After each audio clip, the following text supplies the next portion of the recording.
Ayun. So, good evening guys. Ngayon po ay Monday ulit, no? February 9, 2026. So, medyo paos pa rin yung boses natin. So, nag-close tayo ng 6,349.16. So, negative 0.65%. So, nag-drop tayo ngayon. Pero yung global market gumalaw. Pati yung US, Europe at saka Asia markets. Maganda po yung kanilang galawan maliban sa crypto.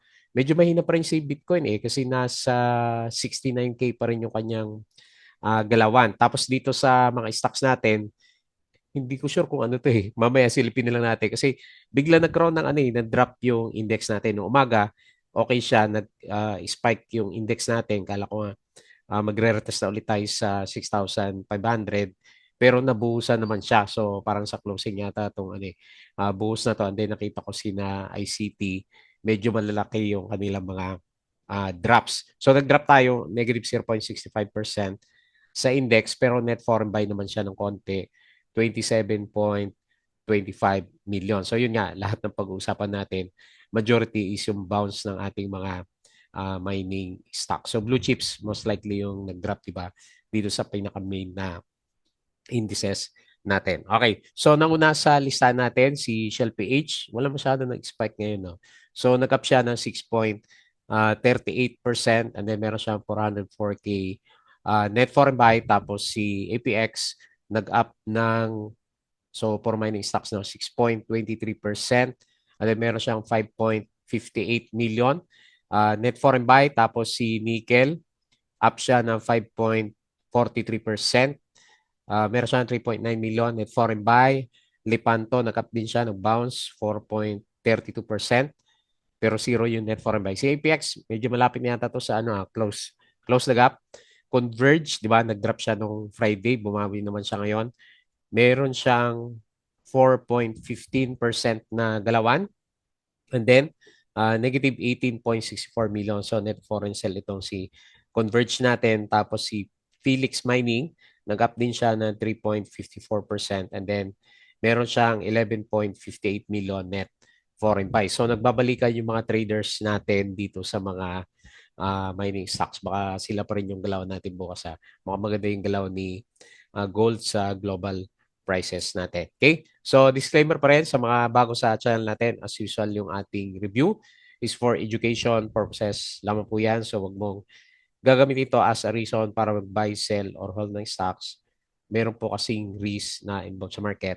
Due diligence na lang po ako ng stocks yung gusto mong bilhin, and follow mo lang po ako dito sa ating mga social media, Palabi Trader na YouTube channel para updated ka sa mga reviews natin, or kung gusto mo, join ka dito sa trading group naman natin. Okay? So yung mga nakasubscribe, maraming salamat po sa mga usual na viewers natin. So nag-aral ka ba over the weekends? Mga company reviews, mga profit or trades o mga sample trades sa market, basic indicators, mga technical analysis, fundamentals yung mga risk management, plus basic learnings natin dito sa market naman. Then follow mo din po ako dito sa ating Palabi Trader Crypto to. So for review pa isang upload natin. So parang para siyang related siya sa mga crypto prof trading firm.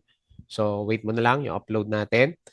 Social media, Facebook account na Palabi Trader para update ka sa mga posts or dito sa Facebook page.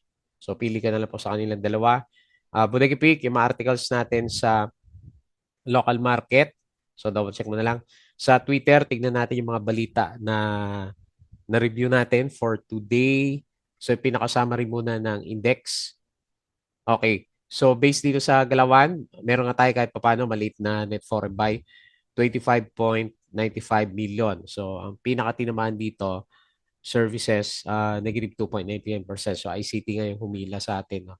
Kasi nag-drop siya na more than 4% kanina and then nag-bounce ulit malakas yung ating mining stock. So umaga pa lang malakas na yung yung sipaan dito sa mga mining. So meron siyang gumalaw siya ng 4.71%. Okay? So yung mga top gainers natin, syempre mining stocks. So nangunguna dito si APX, nag-up siya ng 6.23% and then si GGS, no, breakout na ba to? 4.29%, Converge 4.15, JTCap 4.53%. So mga big caps yung na mga top movers sa closers natin, majority. Tapos si Bell, statement of change in beneficial ownership. So meron siyang activity, share buyback si Ali. SEC affirms 2 million fines of now on now as company eyes Court of Appeals na mag-appeal daw siya. Okay. So ano ba issue niya? Tapos yung closing market. So ito yung pinaka-summary ng mga big caps pala. Mga movers yung kanina. JT Cap. So nag-up siya 4.53%. GGS 4.29. So mga malalaki to, mga bigatin. Converge 4.15%. Metrobank 2.95, URC 2.53%. So tinamaan si ICT minus 4%, San Miguel minus 2.47 at saka si Plus natin minus 2.44%. Okay? So net foreign sell ngayong Monday, ICT, BDO, Jollibee, BPI, SMPH, Manila Water, Philreach, OGP, Converge, Pure Gold, Plus, RCR, Wilcon, ATI, at saka si Bloom, SMC, DNL, at saka si Keeper. So GT Cap, Upmost in 12 weeks, beating gains in PSE market. Ayan, so maganda palang galaw nitong si GT Cap. Losers, bago mag-close yung market, si Double Dragon. So medyo mahina pa rin yung net natin. Okay, so palitin na lang natin. Double Dragon, minus 10%. Si Agio, minus 5. Si Now, minus, ilan to? 5.8. Si Prit, nag-drop din. Minus 7.26%. So medyo marami nag-drop sa mga individual stocks. So GCash operator keeps IPO option open. Timing is still undecided. So hindi pa rin niya alam kung kailan magkakaroon ng IPO si GCash natin. SCP, the ERC has set the maximum allowable revenue of the National Grid Corporation at 376 billion for the fifth regulatory period. Okay? So yung first half natin, meron di ba tayo kanina, first half? Maraming gumagalaw. GGS 4%, GT Cap 3%, URC 2.88, Metrobank 2.53%, and then yung mga losers natin, si Plus, SMC BDO, at saka si Emperador. Okay? Share buyback, AGI, Ali, SM, SMPH, at saka si BRN. Macro Asia, nag-update kanina umaga. Ewan ko sa close. Partners commit 600 million plus to Clark MRO expansion. DMCI, maraming balita to kanina. Sees hitting new records high output in 2026. RCR, strong revenue growth supports REIT income visibility. DMC nickel output rose 33%. So maganda yung earnings nito. And then si Macro Asia, yung kanyang Clark MRO expansion. Share buyback si SMPH. Aboitiz Equity Ventures sets up Tokyo office. Ali, so ongoing yung kanyang share buyback pa rin. CPG, SEC approved 5 billion retail bonds. So ito yung closing natin nung first half. Okay siya, verde siya. Nag-up pala yung index ng Ito pala yung spike natin. Nag-up siya ng 0.71% tapos nag-drop tayo na 0.6%. So kanina ang first half, GGS talaga yung una at saka si JT Cap, and then pinakamahina si Plus pa rin at saka si San Miguel Corporation. Ali is expanding in the Visayas through Alveo Land, first residential village in Negros Occidental. Okay? So the MCI, the mining business, expects to exceed its 2025 record output by targeting at least 3 million metric ton this year. Okay, so maganda yung mining business ni DMC natin. Lalo na medyo maganda nga talaga yung yung galaw ng gold prices natin. Silipin natin mamaya yung yung galaw ng gold. Tapos patalasas ulit yung ating Patreon channel, yung mga gusto ng guide sa trading sa Philippine market. Sali lang po kayo dito sa group natin ha. So double check mo lang po yung mga nakalagay dyan. And tignan natin yung summary ng pinaka-index. So nag-spike pala tayo kanina sa malapit sa 6,400. Ayan, so mukhang hindi na naman matutuloy yung yung spike natin dito sa 6.4 kasi parang nauntog siya. So bukas natin makita yung confirmation candle siguro. Kung bearish pa rin siya, So, magsa-sideways pa rin tayo dito sa area na to. So, siguro ang pinaka-immediate na range ng index natin is mula dito sa 6.1 hanggang malapit dito sa 6,500 level. Ayan. So, medyo nanghihina yung yung pinaka-itsura ng RSI. So, makita mo medyo pababa. So, guhitan natin siya. Medyo pababa yung direction niya. And then, pababa din yung direction ng MACD formation. Para may divergence yung yung index natin. Okay? So, yun po yung majority ng galawan. So, silip tayo sa mga movers ng market natin. Ayan, nawawala pa rin yung internet natin dito. Okay, so nanguna nga si yung may volume na lang Shell PH. So nagba-bounce dito sa malapit sa MA20 6.38, APX 6.23. Ayan, halos close lagap na pala siya. Okay, buhay na naman yung minings natin 80 Atlas Mining, so spike din. Parabolic na to. 5.91% si nickel, 5.43%, SCP 5.17, ang dami nag-bounce ngayon Tapos si JT Cap 4.53%, Lipanto 4.32, Converge 4.15, so bounce day yung galawan ng iba. OGP nagkapin siya 4.14%, FNI 3.78, mag-breakout kaya to sa area na yan. Tapos si Felix Mining 3.54, diba, for mining stock. Si STI, nag-bounce na rin. 3.13. Robinson, breakout, 2.7%. Abot kaya ng 20 si Robinson natin. Saan tayo magbenta pag nag-20. Tapos si Robinson's Retail, 2%. Okay? So, ito yung mga movers. Daming gumalaw, pero marami ding laglag. So, nauna si Green, nag-drop bigla.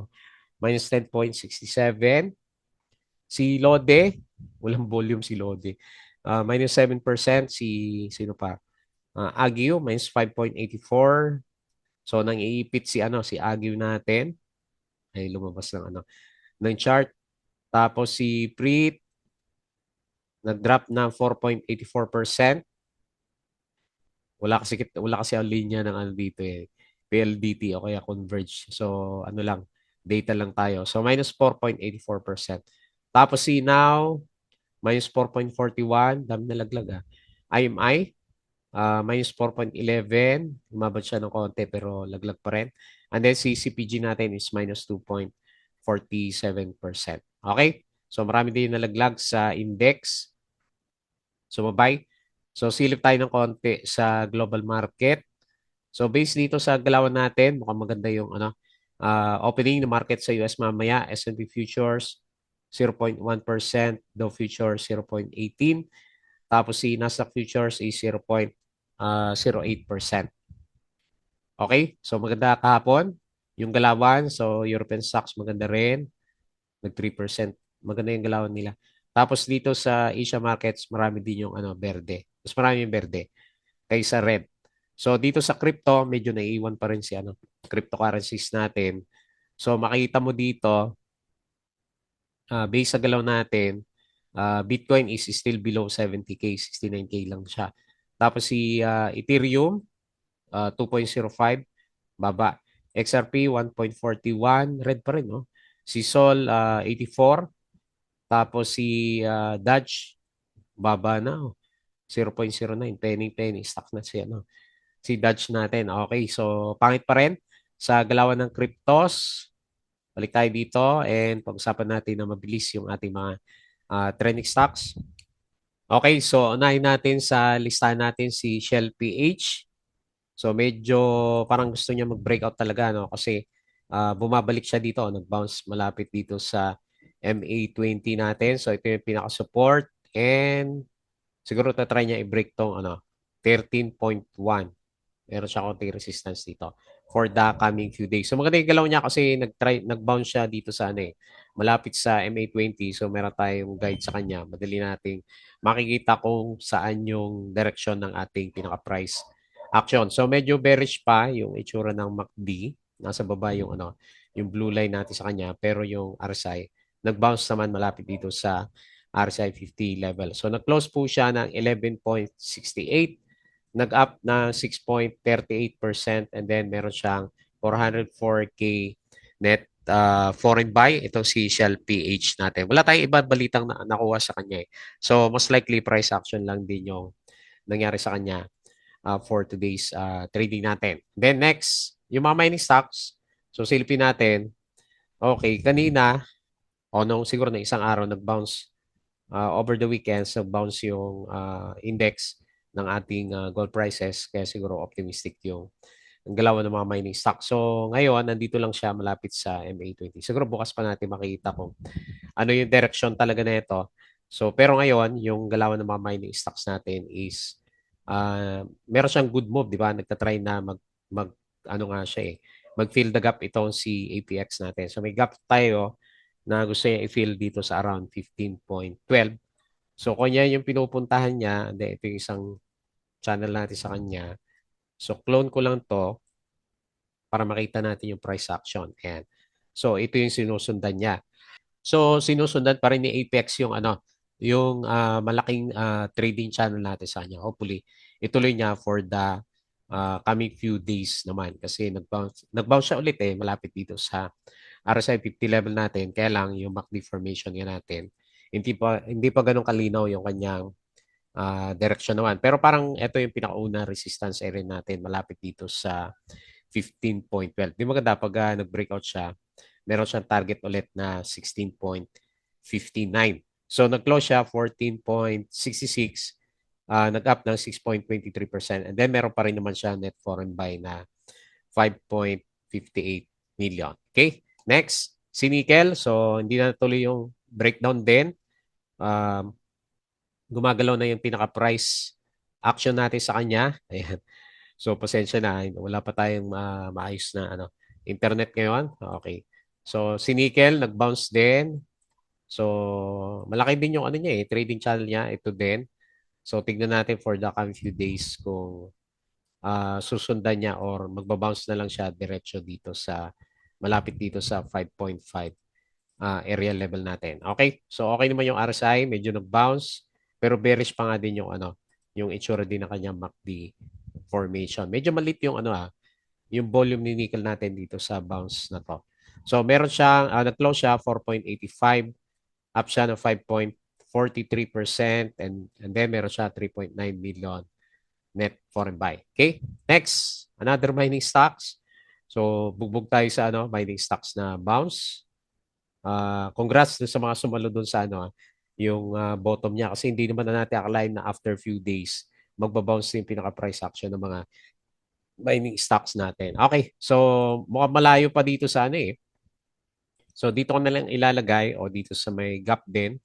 Parang si Apex natin, tignan natin kung makabawi siya for the coming few days. Pero syempre, big picture, okay pa rin naman siya kasi nag-bounce dito sa MA 100 natin. So tignan na lang natin kung i-close the gap for this week si ano, Lipanto natin.